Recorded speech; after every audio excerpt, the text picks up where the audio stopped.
Hey there, and welcome back to another DreamWorks video. And today, I want to talk a little bit about Kung Fu Panda. Because after 6 years since the release of the third Kung Fu Panda movie, 6 years since we last saw Po on the big screen, we've finally gotten an announcement about the future of the franchise from Universal Pictures. Well, the future of the film franchise, as the TV component seems to be going strong with the release of Kung Fu Panda, The Dragon Knight, earlier this year. And so long story short, we're going to be getting a new film sometime in 2024, and currently reports are saying March 8th, but honestly, release dates change like the wind in this day and age, so I wouldn't really be all that surprised if we find out sometime during 2023 that it's been hit with some delays. And at first, I was pretty hyped for this announcement. After all, it's been years since we saw this franchise make a splash on the silver screen, and in the past, it has been very decent. More than decent, let's be real. It was great. One of the best franchises to come out of the 2000s.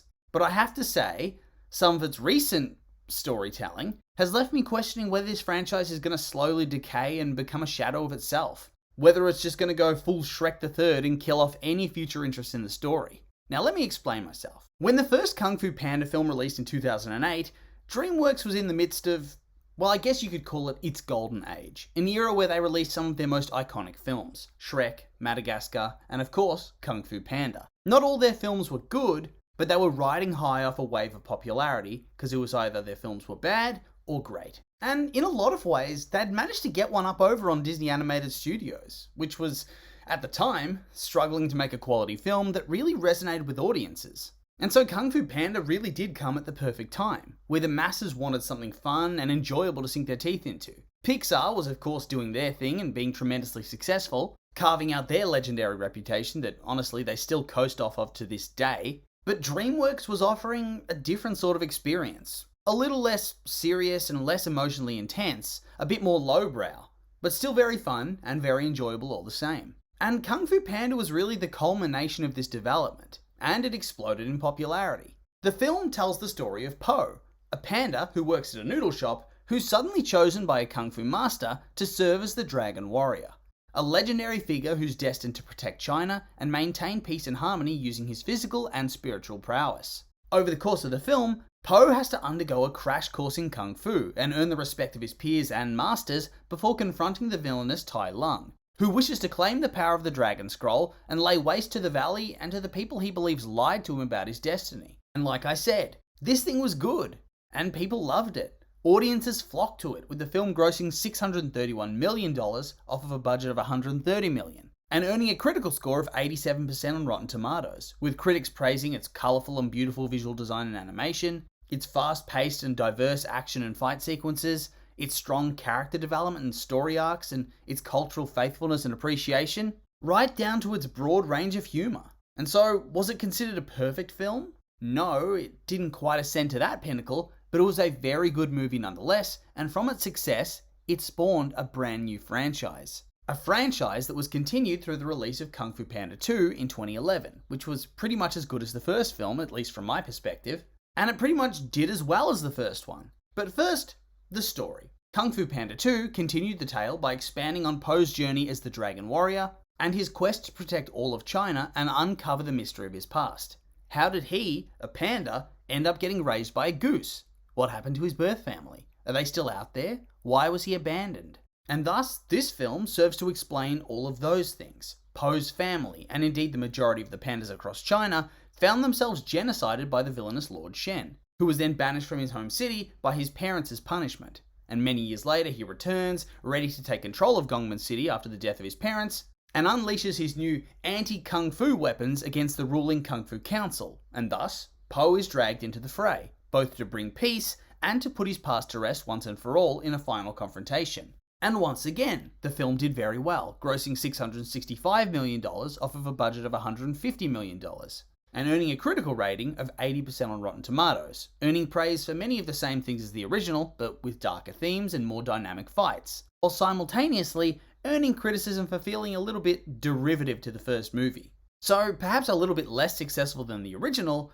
but not by much, and it largely maintained that quality, and it's probably my favourite of the three. But the franchise didn't end there. as in 2016, Kung Fu Panda 3 was released and told the story of Po's reunion with his biological father and the return of the pandas from their seclusion after their genocide at the hands of Lord Shen when Po was a baby, as well as showing Po's clash with a legendary warrior Kai, an old ally of Master Oogway who turned evil and who has returned from the spirit world to enact his ultimate revenge. Of course, Po then learns the power of Qi and whoops him good and proper, becoming the ultimate power in China. Seriously, at this point in the story, nobody else really ever comes close to him at all in terms of power.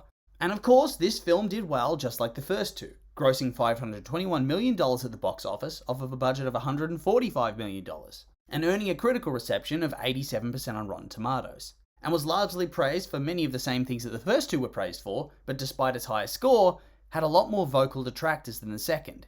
It was just a bit more polarizing. So it wasn't received badly by any means, but the reception wasn't perfect either. And so, apart from a handful of less than stellar TV shows, that was the end of the franchise. Yes, Legends of Awesomeness and the Pools of Destiny exist, but it never really felt like they were pushed as a proper chapter for the story.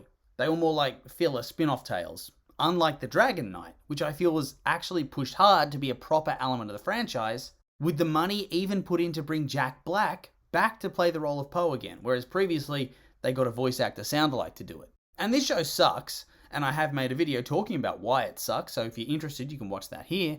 I mean, I made the mistake of subjecting myself to that torment, to that relentless exercise in character assassination, narrative failure, and weak character building. And I mean, it's just bad. Don't watch it unless you have no choice. It's terrible. But back on topic, and so here we are, Kung Fu Panda 4. And I want to be mega hyped, but I'm feeling a little bit apprehensive, because I get that the show and the films were produced by different people, but in the end, the final call comes down to DreamWorks, right? What if this show, despite being shit, is very popular, and thus they think, oh, well, why not use some of these characters in the movie? Or why not give these writers free rein to write the film? What if that's what's happened? And my rational mind says, well, the first 3 films were good, and at the same time, they were still making mediocre TV shows. After all, this is DreamWorks' MO. They make films that are for the most part decent, or good, or even great. And then they make the spin-off shows, and they are bargain bin level trash. And despite being trash, they never really affect the quality of the films. But at the same time, it's hard to rationalize this. And so I can't shake the feeling that DreamWorks is going to spectacularly fumble one of their best franchises and send it the way of Shrek, where they had something golden, then they bungled it completely, and they had to take a 10-year plus hiatus just to take that bad taste away. I just hope it doesn't happen to Kung Fu Panda. Po has suffered enough. And then my other major concern is that, to me at least, it felt like the story had really run its course by the end of the third film. One of the big criticisms from 1 to 2, and then from 2 to 3, is that the story felt like it was being rehashed over and over again, and there were only a few little elements tweaked or changed. I realise they're going to have had an 8-year gap between the films by the time the 4th one releases, but I'm still a bit worried. Because really, just because they've had a lot of time, does that mean they'll have freshened things up? Or will the lengthy gap mean they want to go back to basics since it's been so long and they want that nostalgia coming in full force? And then on top of that, how much more can you actually do with Po by the end of the 3rd film? His villains are going to have to keep getting so much more ridiculously powerful. After all, the dude's supposedly pretty power stacked at this stage. He's like the new Oogway. It gets to the point that the villains also have to be ridiculously strong. Or you have to nerf Po, and that's no fun. So yeah, not really sure what direction they can actually take the story. I mean, they nerfed Po in the Dragon Knight, and it's a big reason that it sucks.